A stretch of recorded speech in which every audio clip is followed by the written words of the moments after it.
भाई देखिए, मुल्ला अब्दुल गनी बरादर अगर तालिबान की कोई सरकार बनती तो सबसे टॉप की पोस्ट पे ये बैठेंगे। सुनने में आया कि इनको रिसेंटली गोली लग गई है और गोली इनके तालिबान के लोगों ने ही मारी है। मतलब इस हद तक हालात खराब हो गई है। ये सब कौन बता रहा है?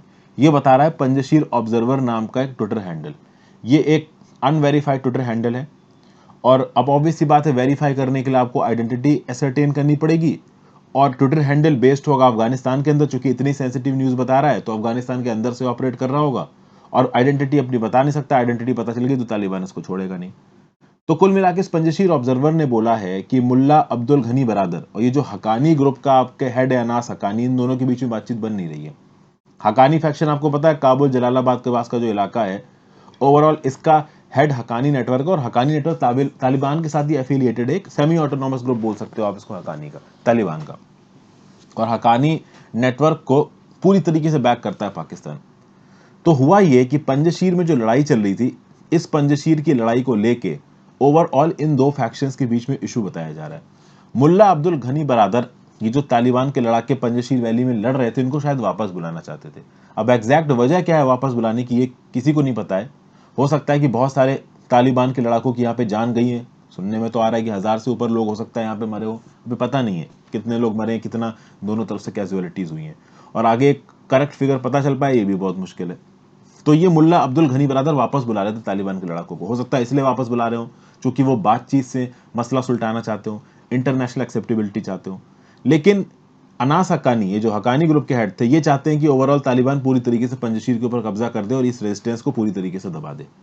इस बात को लेकर इन दो ग्रुप्स के बीच में लड़ाई हो गई। इनके जो लॉयल ट्रूप्स थे इन्होंने बंदूकें ताल दी, गोलियां चल गई और सुनने में आया कि मुल्ला अब्दुल गनी बरादर को भी गोली लगी। इनको इतनी चोट लग गई कि इनको पाकिस्तान लेके जाना पड़ गया इलाज कराने के लिए। ये सब कुछ पंजशीर ऑब्जर्वर नाम का एक ट्विटर हैंडल बता रहा है। और हो सकता है कि जेन्युइन न्यूज हो, चूंकि बहुत से मीडिया आउटलेट्स इसे कवर कर रहे हैं। एएनआई जैसे मीडिया आउटलेट्स, हिंदुस्तान टाइम्स, पता नहीं कितने न्यूज़पेपर पे आपको ये न्यूज मिलेगी। प्लस ये जो पंजशीर ऑब्जर्वर नाम का ये जो ट्विटर हैंडल है, ये एक और बात बोल रहा है। ये बोल रहा है कि इस समय पे अफगानिस्तान की मीडिया प्रोपोगेंडा फैला रही है और वो प्रोपोगेंडा तालिबान के फेवर में। अब ऑब्वियस सी बात है, अफगानिस्तान में जितने भी मीडिया आउटलेट्स बचे हैं उनको तालिबान के हिसाब से काम करना पड़ेगा, नहीं तो वो काम ही नहीं कर पाएंगे।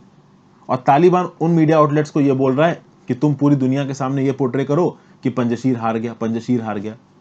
जबकि एक्चुअली में ओवरऑल पंजशीर पूरी तरीके से हारा नहीं है, बट ओवरऑल तालिबान अपने आप को स्ट्रांग दिखाने के लिए अफगानिस्तान के मीडिया के थ्रू प्रोपोगेंडा फैला रहा है और अफगानिस्तान का मीडिया इंडिपेंडेंट तरीके से काम नहीं कर पा रहा है। ये बात तो देखिए हमको ही पता है कि इस समय पे अफगानिस्तान के अंदर मीडिया इंडिपेंडेंट नहीं होगा।